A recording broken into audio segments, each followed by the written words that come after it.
You're listening to the Bogus Otis Show. It's the only podcast dedicated to my buddy Sammy. Sammy Hagar, that is. Ow!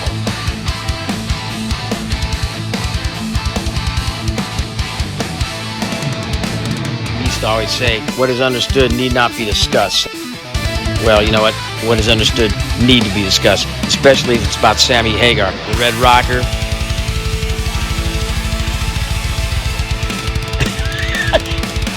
Keep rocking, guys.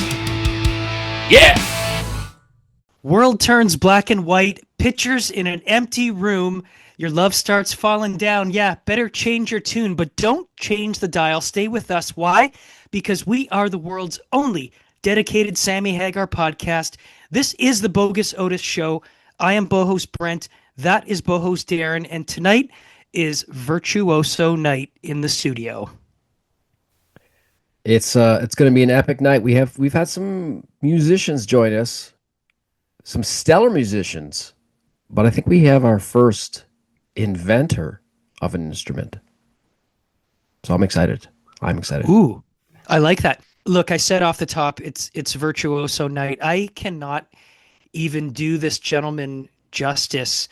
We're just going to dive right into it. We're going to quickly learn a little bit about this fine gentleman who's joined us here in the studio. Welcome to the Bogus Otis Show. I said virtuoso, and I am not kidding.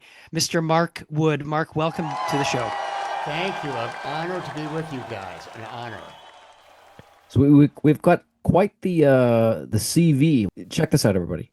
Recording artist, performer, producer, inventor, Emmy award-winning composer, music education advocate, and, as PBS calls him, the Eddie Van Halen of the violin world. Did we mic drop? What did we mic miss? Drop. And he's even got cool hair. I told you, virtuoso, and look at that resume, Mark. It's an absolute pleasure. We've had members of Sammy's solo band, we've had producers, we've had engineers, we've had tour managers. You name it. We've even had Mr. Hagar himself has been on with us on 2 occasions, but I don't think we've come quite so close as we are tonight to having the Eddie Van Halen of violin on the show. Incredible. Aren't you glad I don't play bassoon? Can you imagine? Just for fun. Just for fun. Van Halen on the bassoon. Someone's going to figure it out. But yeah, violin, we're cousins of the guitar, the violin world. So there's some similarities. Well, it's really cool because as I was doing some research, I looked up your background, of course, and as we always do here on the Bogus Otis Show. But I saw that there's viola and the violin. So there's a bit of a difference, everybody. So I'm not sure who knows or who doesn't know, but there's actually significance in size, pitch, and the musical role. So the viola is kind of considered the heartbeat or glue of the orchestra, and the violin, like Mark, is the star. Would you agree with that, Mark? Very close, yes. I actually started as a viola player. So you got it right on the head. But when I started expanding the instrument, it's like, I got to get out of the 4 strings, man. Can you imagine playing a guitar with 4 strings? That's called a banjo. Or a bass player, but we don't make any fun here. Or a bass, right. Yeah, no bass player jokes. Come on. There's no musical shaming here on the Bogus Otis Show. That's right. So, Mark, give us a little bit of history here. You're 16 years old. You're laying in your bedroom. You're looking up at all the rock and roll posters on your wall. I'm making this up. I don't know how much of this is actually true, but what clicks with you to say this is the musical direction that I'm going in? Do you come from a musical pedigree? Are you a family of musicians? Yes, in fact, I am probably the luckiest person you've ever met, because musicians are dysfunctional. Musicians have struggling childhoods. Everything's pushing back on them. For me, I was blessed with the most incredible family. My mother was a concert pianist, all classical music. She had 4 boys in a row at the age of 20, and she was determined to have a string quartet. So my older brother is a famous violin player. My second eldest brother is the principal cellist of the Syracuse Symphony. I played viola, and my younger brother played violin. So we were the first all-brothers string quartet. All classical, Mozart, Beethoven, my mother on piano, and it was the best introduction to the power of music, regardless of what the style was. I mean, I'm listening to Stravinsky, Beethoven, Brahms, and I love it, and I still play classical music. All of a sudden, I hear the Beatles. And that was like, what is this? And of course, back in the 60s, my parents' generation were horrified by this horrible music with these long-haired hippies. And I love them, man. So I had sort of had to keep quiet about it. And then I heard Jimi Hendrix. And I was like, what is this? Mark, do not listen to this music. This is devil's music, right? It was a cliche. And I understood quite what they were getting at because it was so radical when Hendrix came out. So radical what he was doing with that instrument, burning it, doing all sorts of stuff with it. And of course, musically, it was outstanding. Bumping into Duane Allman, the Allman Brothers, bumping into Pink Floyd, Led Zeppelin. Oh my God, what is this? AC/DC. And then the jazz world. And I was desperate to find a violin player in that world. It didn't exist except in the jazz world with a guy named Jean-Luc Ponty, he was a great electric violin player. That was one. So if your question to me is how many electric violin players when I was a teenager, there were two. How many guitar players? Hundreds. Leslie West, Cream, and then when Eddie came out, that blew my mind. So I'm struggling with my parents pushing back, saying, you cannot listen to this. So at 16 years old, I got a full scholarship to a school called Juilliard School of Music in New York. Full scholarship. My 90-year-old Russian viola teacher picked me. And I was like, cool, man. I loved Stravinsky and Bartók and all that great classical music. But he would ask me, Mark, what are you doing at night? I said, I'm going to rock clubs. And it blew his mind. He hated that. He was like, you cannot listen to that music. It's bad for you. And I was like, that doesn't make sense. It gives me such joy. But I couldn't play one note of it. I just loved it. So here I'm playing the most complicated classical music, the most highly trained, and I couldn't play one note of improvising. So I left Juilliard. And my mother disowned me. She said, Mark, what are you going to do with your life? All of my brothers were conservatory trained and famous classical musicians. And I said, I'm going to be a rock musician. And she kicked me out of the house. And I lived on the floor of my father's art studio because my father's a famous artist. Thank God, because he didn't really understand what I was struggling with. Because there was nothing. There was just a viola and that was it. And my bow, this thing, and that's it. And Mark, there's no way you're going to be able to figure out how to play rock. I said, I got to figure out how these guitar players do it. Now, again, in jazz, you're listening to saxophone players. In hip hop, you're listening to the rappers. In rock, guitar is king. And the turning point was Eruption. And when I heard Eruption, I knew it. I said, God damn, Eddie Van Halen figured out how to steal from violins. As you know, this famous melody. You know that melody in Eruption? That's a Kreutzer sonata that was written for violin in the 1800s. It's the cliche squeaky violin part. But Eddie made it sound like...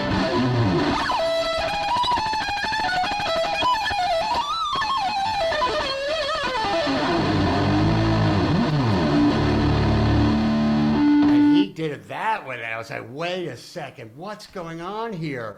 I've got to figure out how he's doing that. So for 5 years, I had to undo my classical training and really listen with my ears, because this is back when there were records with needles. So every 5 seconds, I'd lift the needle off, listen to Eddie's playing, put the needle back on. I got 2 notes now. Now I got 4 notes, okay? Hours of this. And then I would listen to his vibrato, And then I'd listen to his phrasing. I said, man, this is not classical music. So when he was doing these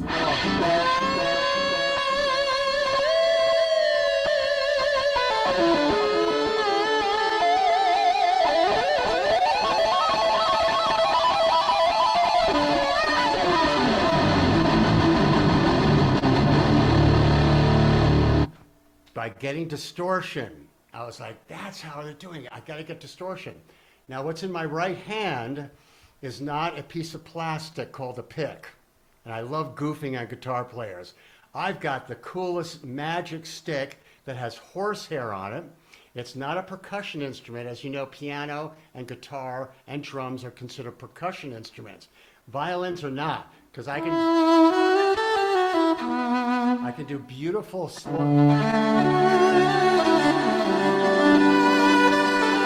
really gorgeous lyrical playing, and then do machine gun.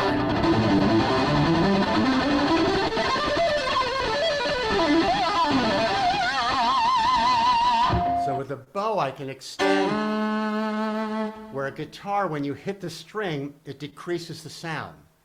And then when Hendrix got the stack of Marshalls, turned them up to 11, he got sustain. And they were trying to imitate what it was like to have a bow. Because you've got, but with a bow,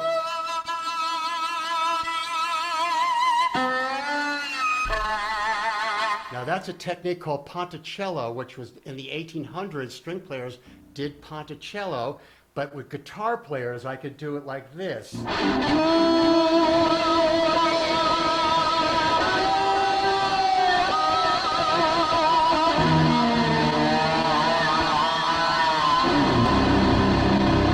I can do that ponticello and imitate what the guitar players were trying to do. So it was a weird experience for me to hear Eddie play and going, I think he wants to be a violin player in certain areas of his playing. And that just blew my mind. So eventually I figured out how to improvise. And as you can see, my instrument has frets on it. Now this instrument has got 7 strings. And I invented it because I needed the entire orchestra in one instrument. The first thing. And then the other thing is to get down to the low crunch of guitar. So this instrument was 40 years ago I built it, and it really satisfied everything, where I've got violin, viola, cello, and bass, all in one instrument. And that was critical because there still was no instrument. What am I going to do? Plug my viola in and expect to rock out? I needed a solid body instrument. And then I partnered with my friend, and we started to manufacture my electric violins 40 years ago. And now we own the largest manufacturer of electric strings in the world with my invention. How cool is that? So that's the short version. Super cool, man. So that's the Viper, crazy. right? That's the Viper, right? Yeah. So listeners, what Mark's holding is the violin. So do you call it a violin, or what do you call it? A Viper. No, but I mean, I know the Viper. I mean, like, what is an instrument? You just said it's a combination of like viola, cello, violin. Is it? Right.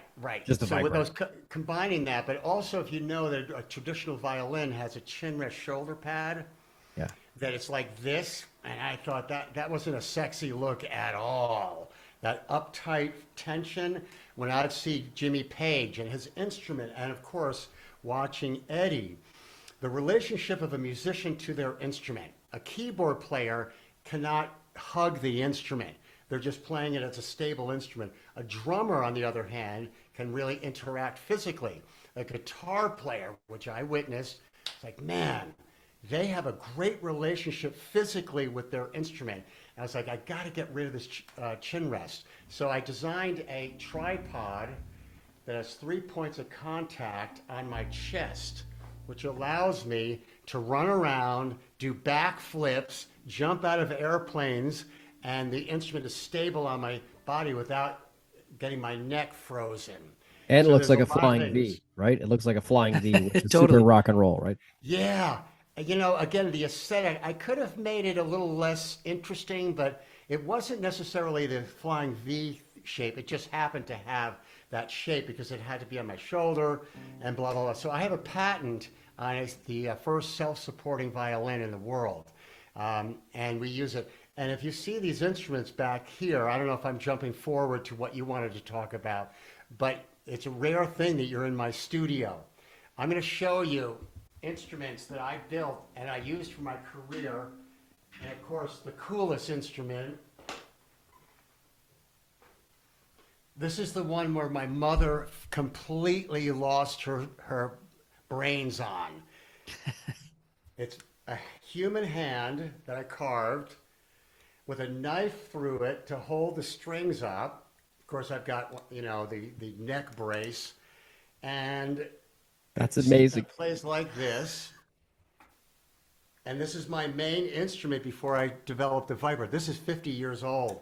Wow. So this listeners, it really, looks like of a course- severed arm at the elbow with a knife through it, with strings But the through it. most important thing is the fishnet stockings. Got to have Right. that. And on the your- Judas Priest brace for it. That's amazing, man.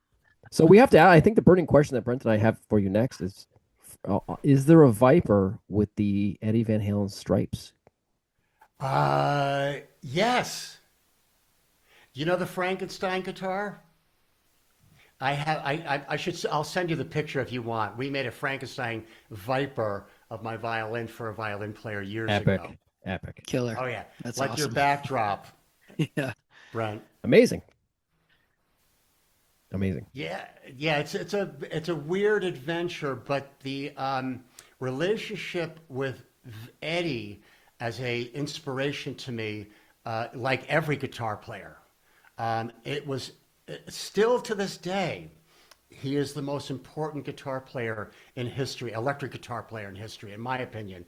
Hendrix, again, of course, is up there too, and Duane Allman and Clapton. But for me, as a virtuoso string player, I was like, I relate to what Eddie's doing. And a big thing, during, the NAMM shows, right? Yep. I go to Yes. the NAMM shows every year. I've got my booth with my violins. I had a chance, I think it was like 25 years ago, to bump into Eddie. He came to my booth and I played for him, and he just had his guitar there and he played a little bit. And I said, what was that you just did? And he looks at me and he says, I have no idea.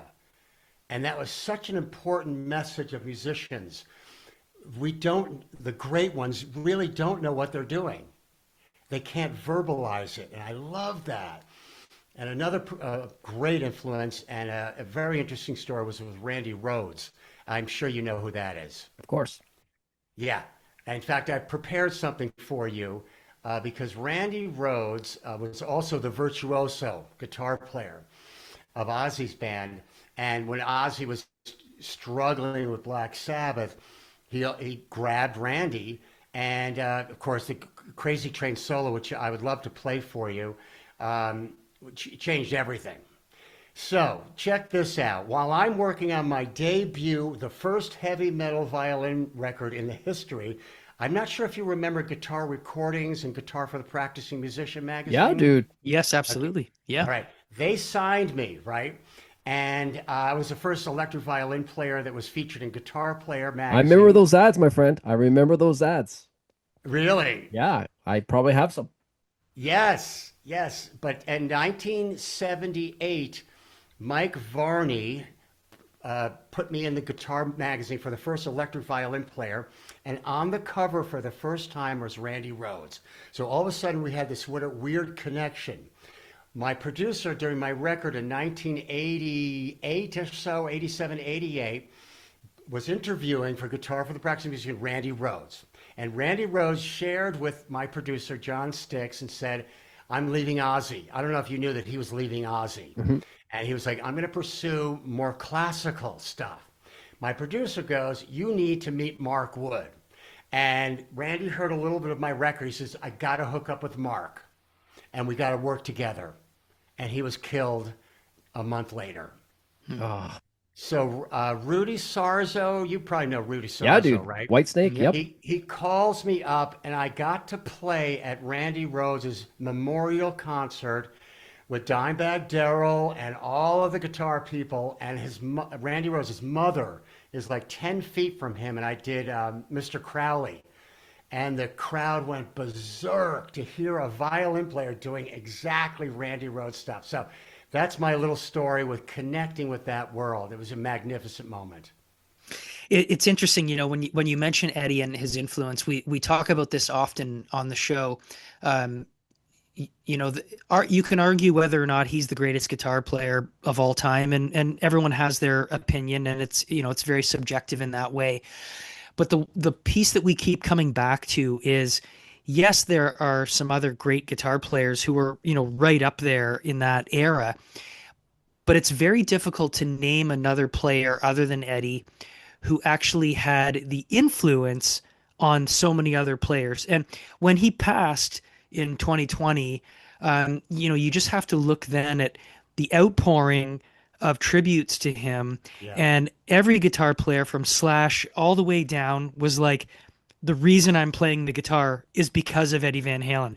And there's no other guitar player that many other fellow players, I think, have acknowledged as the king in that way. So I think, when you talk from an influence perspective, and you mention Eddie and you mention Randy and some of the other players that you have, I think to me that is the mark of someone who has left an impression. If others are saying that's the gold standard right there. I mean, Right. Slash, Guns N' Roses, one of the biggest bands of the world in their time. Slash is a great player, all the things, but he still says Eddie Van Halen is the reason I am playing the guitar. Yep. Yep. And for Eddie Van Halen also to inspire non-guitar players. How many non-guitar players can you say are influenced by Eddie Van Halen? I can't think of anybody. So here I come along as a violin player, hearing Eruption with that violin riff in it going, hey, wait a second. You can't steal that from me. I'm going to show you. And I never knew that I would be able to get a tonal quality. And also, Eddie wasn't just playing fast. He had such tremendous emotional presence in his playing. So he combined virtuosity with emotion. Now, in the violin world, guys, remember, the first rock star was a violin player by the name of Paganini. In the late 1800s, Paganini was the virtuoso. He was considered the devil.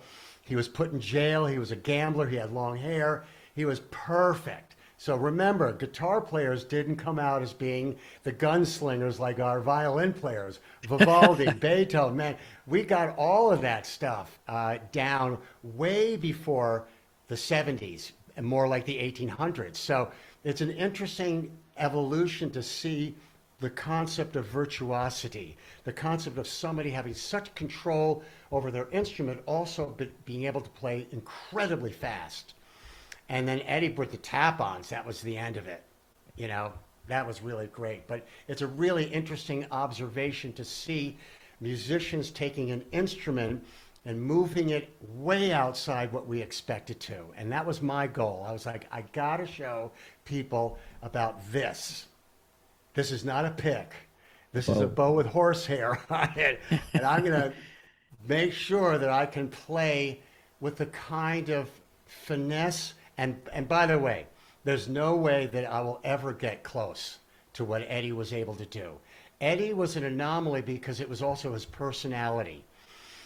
Shockingly, we never knew this, but he suffered from a lot of anxiety. And that's why he smoked constantly, and his health, and he had issues with drugs and alcohol, like most musicians during that time. But he was really struggling that last tour with Sammy Hagar. If you read Sammy's book, oh my God, it was so depressing to hear the struggle with his teeth falling out. It's like, oh my God, come on, Eddie, don't do this to yourself, man. And he would go to rehab, but it was too late. He passed away from all his challenges of that. But Well, what's cool? I want to talk about you said innovation, right? Well, I was reading in doing the research. The contributions you've made to your instrument were the first changes in 400 years. Thank you. Which is pretty amazing. Thank And you. listeners, if you haven't seen Mark's TED Talk, where he talks about empowering creative thinkers and turning educators and students onto music to go on to be creative thinkers. You open up that with an equally jaw-dropping, eruption-esque intro that's killer. So everyone definitely check that out. We'll put the links in the show notes. But that's a great, and your tone, man. Do you use pedals? What kind of pedals you got? It's my secret weapon, man. The tone is a 35-year-old analog noisy piece of garbage. Eddie Van Called, Halen all the way. Yeah. here, let's see if you can see this. If it sounds good, it is good. Does this look familiar? Oh Look my at that. God. Yes. Have you ever seen this? Yes. Yes. This was made by a Japanese company called Zoom, and Brian May used it a little bit on a Queen record, but it didn't work for guitar players. So at the Yeah. NAMM show, I'm playing plugged into this, and Mr. Zoom, the guy who invented, came to my booth, and I said, check out how a violin sounds through this. And he blew his mind, and he asked me, so how many are we going to sell with that in the violin world? Oh, just me. And it was like, oh, One. it's not going to work with business at all. I remember So those on the back of Guitar World magazines. I actually remember. I remember the ad that had that. So right, listeners, you remember that. yeah. So listeners, Mark's holding up what looks like a Walkman at this stage. It's a Right. big piece of technology, but it's a got very first everything. Zoom. It's fantastic. I mean, it's noisy, it's analog, it's a piece of garbage. And this thing, what I plug into, this is over 30 years old. It's never broken. It's reliable. It's awesome. But it's really like, I feel like I'm in the caveman times of technology. But I had to It get that sounds great. distortion. I mean, you guys are good with your ears. What do you think of how the distortion sounds on my violin? I mean, it's just incredible, the kind of...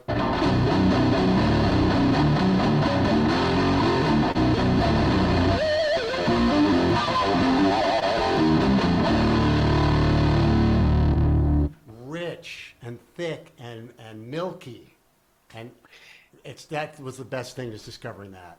It's amazing. Yeah, you use the word thick, and that's something that we talk a lot in relation to certain Van Halen records, and we like to draw these parallels. And in many ways, we say Balance with Sammy was like his Fair Warning, kind of dark and heavy and thick and brooding. Yeah. And when I'm listening to you play, it just I'm blown away that there is that much depth and fullness, and it's like the room is just filled instantly.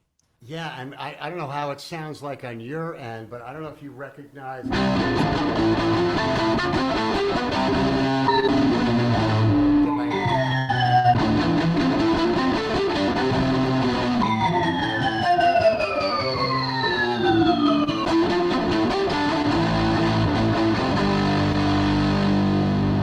Yeah, That's crazy. When I heard Eddie do that song, I was like, oh, that was great. And of course, my arrangement for orchestra with Dreams.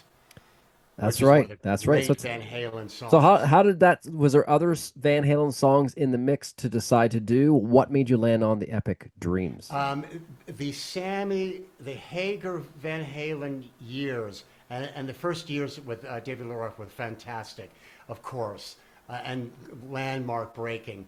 But when Sammy came in, the melodies that Sammy was singing with Eddie was coming up with these melodies that he could not in any way get David Lee Roth to sing, changed everything.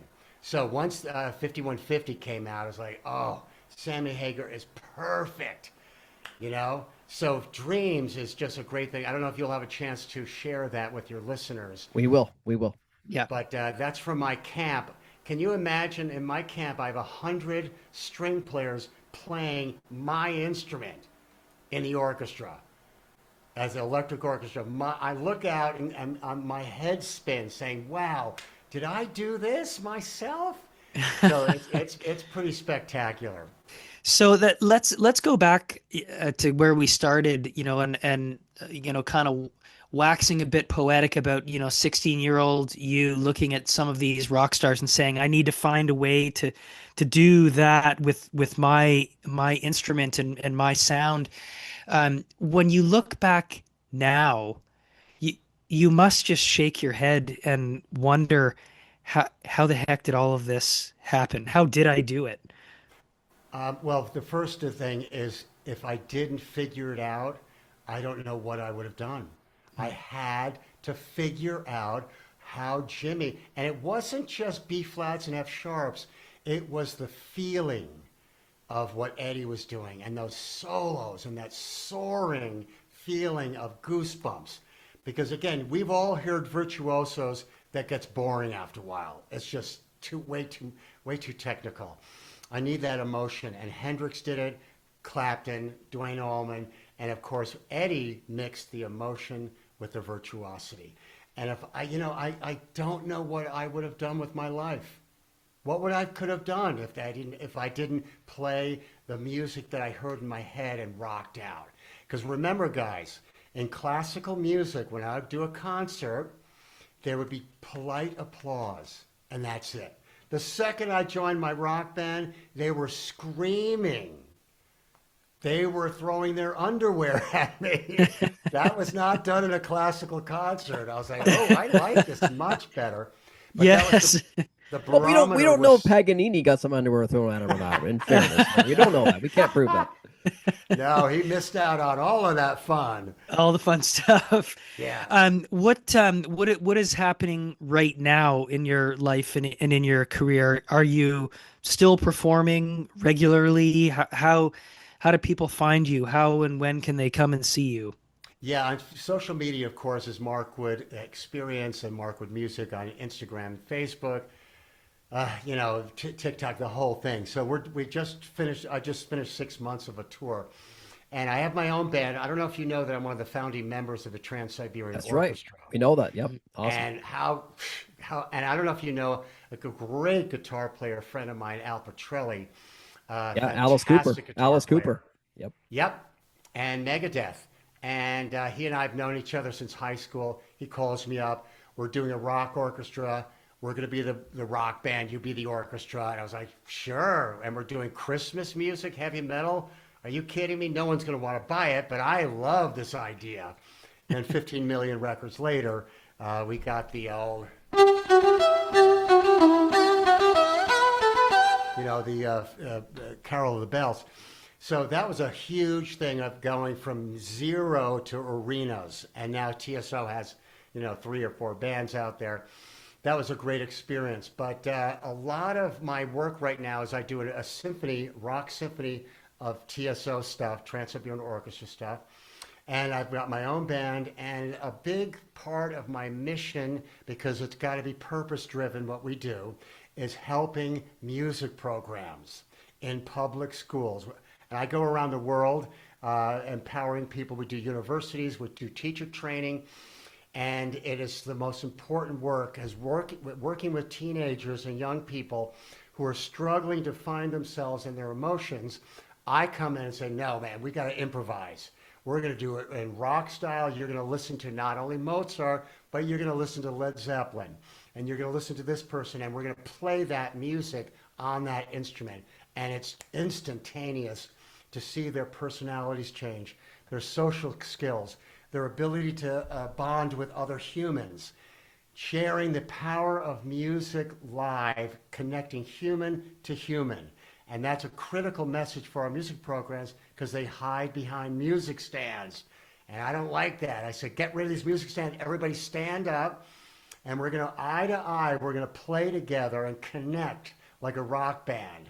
And that's changed everything. So we've connected with over 1 million students and teachers over the last 27 years.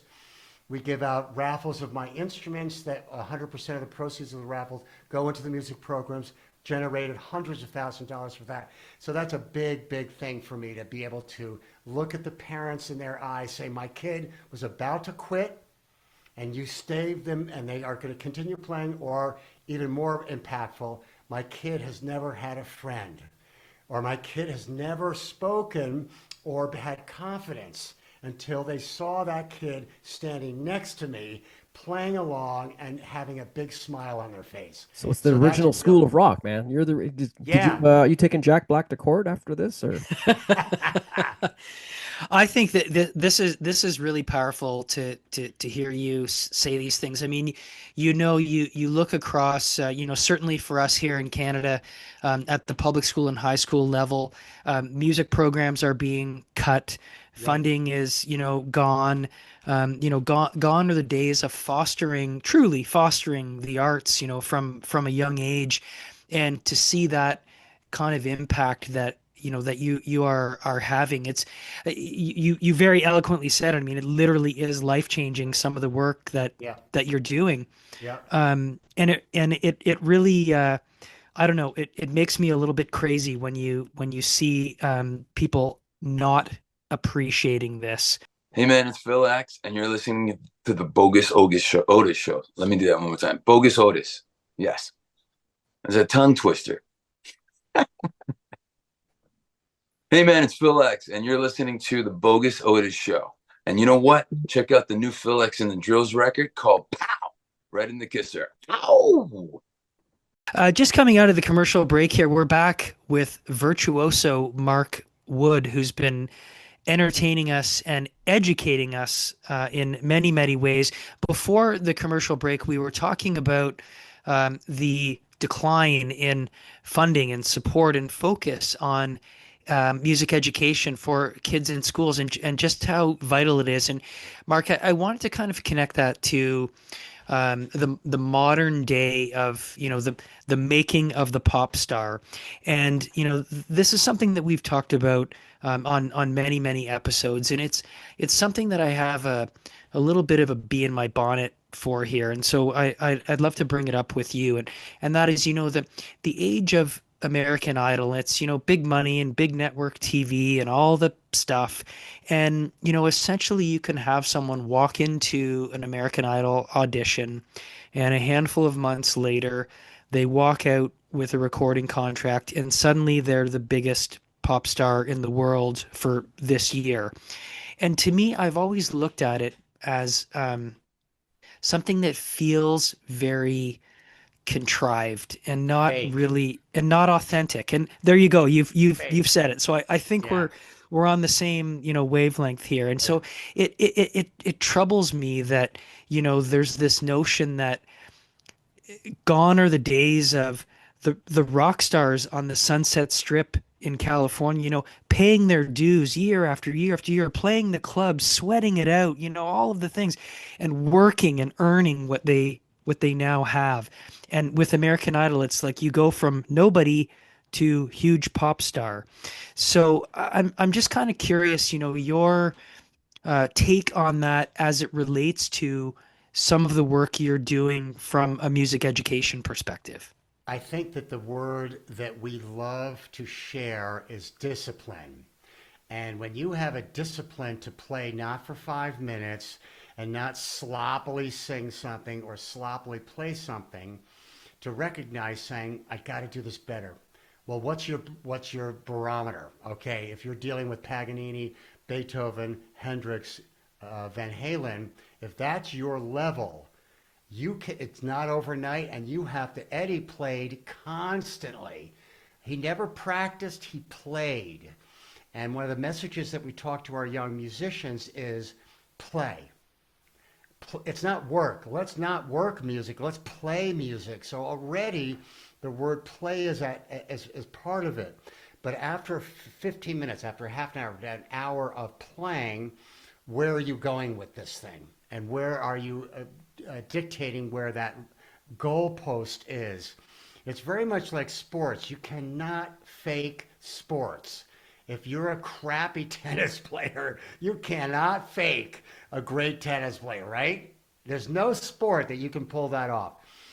Now, remember, guys, AI is also part of this conversation, which is challenging a human being to strive the hardest they can to be great. AI, you push a button. So we're not quite sure where AI is going with music. We sort of seen the film industry crumble, slowly crumbling with the AI industry. I use it occasionally to when I'm writing up dissertations and communications. So I see the value of it. But when we hear AI music, it's really disheartening because the mainstream public they cannot recognize the difference between AI and humans. So it starts to boil down to, well, where can we separate that is live performance. Now, the American Idol example that's been around for, 15, 20 years, the percentage of winners of American Idol who've become huge stars is very tiny, very tiny. So that success rate of that gamble is really, really difficult. But I think that the public needs to constantly be reminded about artistry, constantly reminded about recognizing somebody who's really devoted to the excellence and discipline of creating incredible art and music.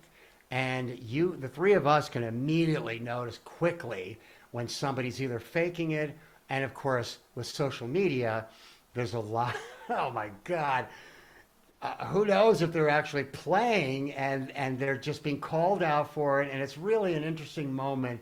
But I think that luckily when I go on stage, if I make a mistake or I don't play exactly the kind of level that I want, I feel disappointment. I feel like I got it. That moment in that song was not as good as I could do it. Tomorrow we have another gig. We're going to do it better. I'm going Back to the really woodshed. Sure Back to the woodshed. right, the woodshed. So that discipline is shifting because right now we're in the push button world. Much easier to push that button and get what we think is an expression of our artistry. So it's a complicated issue, Brent, and I'm not sure where we're heading. But when I go to schools, and we're also dealing with not only challenged teenagers and students, we're dealing with untrained teachers. And it's really heartbreaking especially string teachers, who I've been taught my entire life with string teachers. They go by regurgitating the same knowledge that we've been doing for hundreds of years and not integrating the new knowledge that someone like Billy Joel, Paul McCartney, the Ramones, Van Halen, Miles Davis, utilizing how the unknown and the mysterious becomes a part of their learning. As you know, I think what I find to be so beautiful about music is when Beethoven was interviewed, how did he come up with that great melody in Beethoven's Ninth Symphony? His answer was, I have no idea.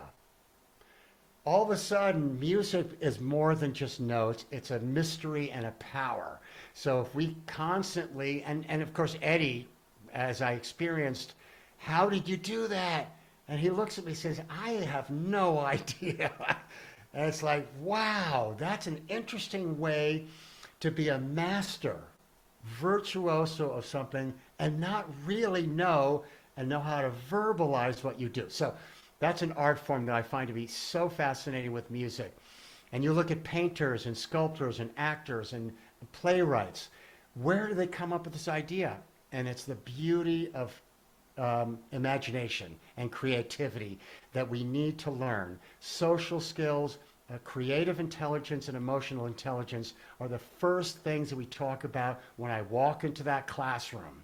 We're not talking about B flats, F sharps. We're talking about emotional and creative intelligence development, which can be applied to non-musical experiences. And that's important because, when I was in high school, half the orchestra, half the musicians would turn into professional musicians. Now the percentage of kids who are in music schools, a tiny percentage of making a living, and they end up changing careers. At 30 years old, they have a nervous breakdown, and they become a dentist, lawyer, doctor, janitor, whatever. They never achieve their dreams, and it's powerful to experience that. And man, I lived in poverty in an abandoned building for 5 years because no one was telling Mark, here's the secret password. Nobody was showing me anything. I had to figure it out myself. And I was so determined. I was recording myself. What's that scale that's what the scale is. And it's a pentatonic. I was like, oh. And then when I figured out on my violin, As you can see, the dot configurations on my fingerboard are very different than guitars because I figured out a pattern system where I could improvise very quickly in different keys. And that was only because I had no other choice. No teacher, no musician was holding my hand, Mark. Just do this, this, this, and you're going to be successful. Nothing. Nothing was guaranteeing me that I would figure it out. Somehow I figured it out. And now, I'm able to make a living for over 50 years. And I've never had a job in my life. I've never worked for anybody. All of my revenue and teaching and my musical career comes from music. And man, I kiss the ground every day. Because we all know musicians who are magnificent but never get a career. And it's heartbreaking. That's epic, man. I think you do have the secret password, dude. I think the secret password is discipline. Yeah. Right? So, look, as someone who's also in entertainment business, but also an educator, what you've just been talking about in the education industry, you may already know this. It's called divergent thinking. So when I teach my classes, I teach, look, it's not just A plus B, what we've done before, to equal C. That's fine. Anybody can kind of do that. But now you got to take that and move it on to D. Yes. Okay. And divergent thinking means like the first two ideas you have are probably not going to be very good. And then the third one's probably going to not be very good because it's the opposite of the first two. So the fourth, fifth, and sixth ideas are the ones that actually start to open the door to new ideas. So when I was looking at researching you, some of your heroes I thought was pretty cool. You said the Beatles, Steve Jobs, Pablo Picasso, Stravinsky. But then you said was what you're just saying here right now. Anyone who goes beyond, quote, their intended mission. So I think that's what it is, right? You got to learn from the greats and then add your voice to it and see what you can bring to push it to the next level, man. So I think you do have the secret password, dude. Darren, thank you. I take that as a great compliment. I don't think about it ever. I get up at 4. I get up at 3:30 in the morning, every morning. I live in Arizona. Discipline. And I exercise and I do my violin, all my practicing. I do my writing, and then I have a journal. Because human beings like us, we're faulty. We're not perfect. We're not machines. So there are good and bad days. So the bad days is when the discipline comes in and you talk to yourself like a parent saying, you get off that floor, you get out of bed, and you get to work right now. And I have that voice inside my head because I never had that in my life. All it was people saying, you can't do that, Mark. It's never been done. You're not going to be able to succeed. You're going to be a loser. And I'm like, I'm going to show you. So the pushback, again, with my story, people pushing against me fueled that intense determination and discipline to say, I'm going to freaking figure it out, man, and show you, and that was a big, big thing. That's awesome, man. So you said that you wanted to play something else for us that you had prepared. Yeah, do you mind? Yeah, let's do it. Well, again, back to Randy Rhoads, the Crazy Train. His solo is just magnificent. So I actually did a quick edit of just the solo part because I don't want to play for hours for you. It's going to be too much. Do I get a quick volume on this? Okay, so let's see what we have. I got to stand up because I can't sit and play. We expect some scissor kicks also, Mark. What, Darren? We expect some scissor kicks since this is a Van Halen related podcast. Okay, I got to make sure my head is not. Now I've got my pedal board right here, as you can.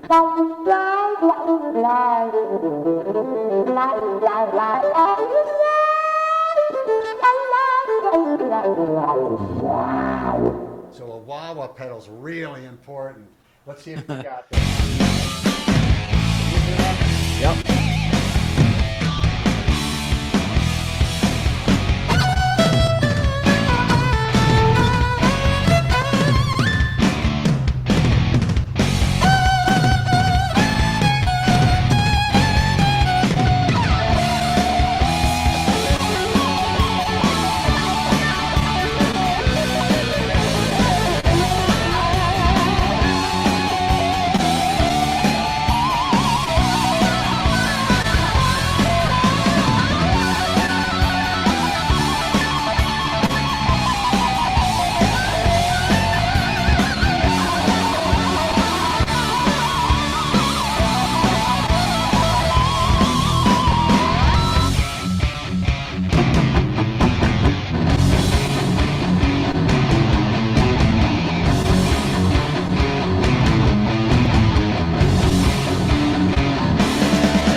That was awesome, dude. That was pretty awesome.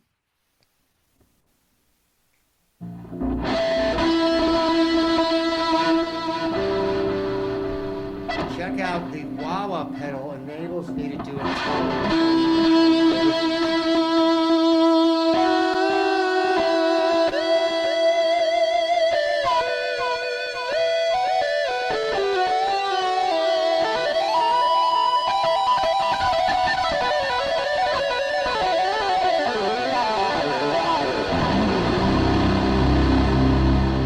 So my wah-wah That sounds pedal is awesome. really important because it takes the high end and compresses it a little bit. Do you want me to play just a little bit more?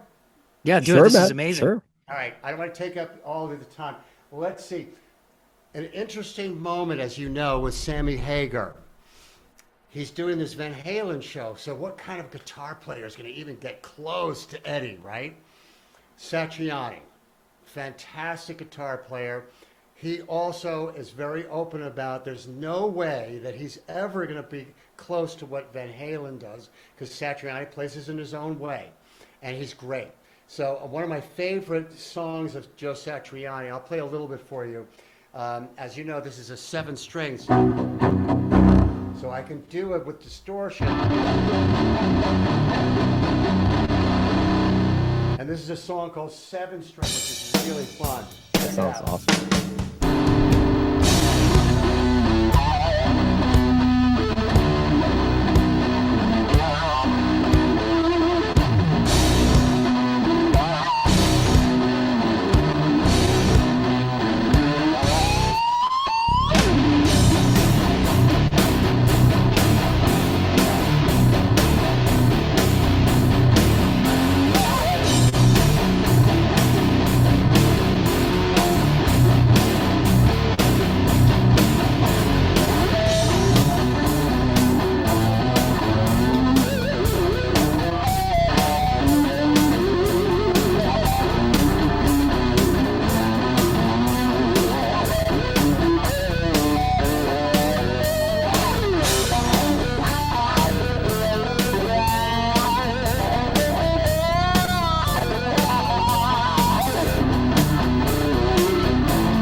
That's awesome. That's all. That I'm was gonna- epic. I don't know if you ever heard that, but Yeah, man. We're huge Satch fans too. that's one of my favorites. But That's anyway, crazy. I- So I- next, so we're gonna have you back, and we expect you to do the entire Chickenfoot catalog. That'll be the next piece that we want to cover. yeah, what a great band that was, right? But Totally. you guys are really cool, man. Out of nowhere, you reach out to me, and you saw the Dreams video of my Yeah, camp. That was rock inspiring, man. orchestra. It's pretty inspiring. And it was like, wow, these guys like are into this kind of music. It's awesome. And by the way, I'm half Canadian, if that means anything. All right. That we love. Amazing. Kingston. Good old Amazing. Kingston, Ontario. Yeah. My grandfather was Henry Ford's architect at the age of 25 in 1910. And they would cross the border to work with Henry Ford in Detroit. Killer. And wacky family I got. I That's love awesome. that. We also say that we're half Canadian too, right? Because the weather's only good from May to September, so we say we're I know. we're half Canadian there. That's true. All right, Mark, thanks for spending some time with us. And again, tell our listeners, where can they find you? We're going to put some stuff in the show notes, but where do we track you down? Where do we find you? My YouTube channel is Mark Wood TV. Instagram is Mark Wood Experience. Facebook is Mark Wood Music. And TikTok is Mark Wood Experience, I think. And I think that's pretty much it. Yeah, that's my life. And they can follow me on tours. I did a big thing in Canada years ago of my first record, and I love Canada, except during the winter.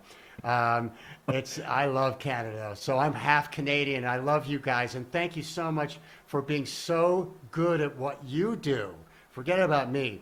You guys help bring out the stories and the behind the scenes, because it's not easy. We work really hard at this, and I appreciate you recognizing that.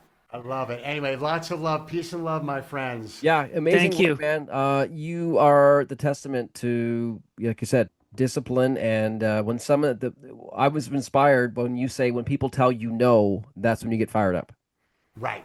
Amen to that, man. The great leaders. Thank you. It's a real pleasure to spend this time with you. And we're going to end where we started with, of course, dreams. And remember, everything that Mark has said tonight, in the end, on dreams, we will depend, right? And we are the Bohos, out.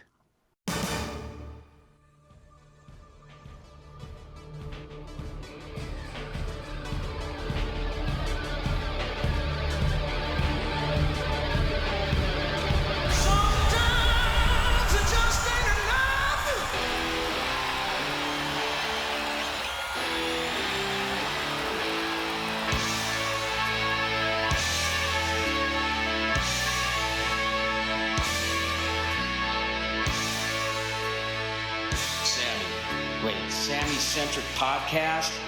Come on. You need a Michael Anthony podcast. Forget Sammy Hagar. Come on.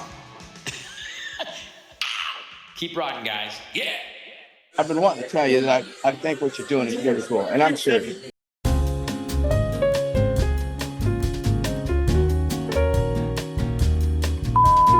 Well, thank you so much for thinking of me. It's hard to tell what, people reach out to me all the time, and sometimes it's like bogus, sometimes it's cool, but thank you. I'm glad you guys are real.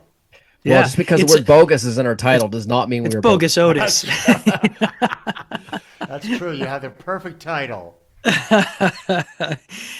Mark, so how we kind of like to do things here is we do a very quick little intro. I say hello to Darren. I ask him what his beverage of the night is, and then we introduce the guest and we get right into it. And we kind of go like, punch for punch, pound for pound. We ask you questions. If we riff a little here or riff a little there, it's all good. Let's just, have a great conversation. We like to be professionally unscripted. Let's put it that way. I love it. Perfect. Yeah. Real life. Yeah. But we do our research. Right? We do our research, right? So we got some good questions.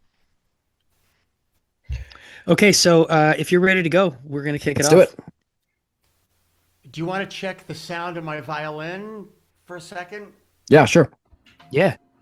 Can you hear it? Sounds like you're the first musician to actually play something that we can actually hear through Zoom.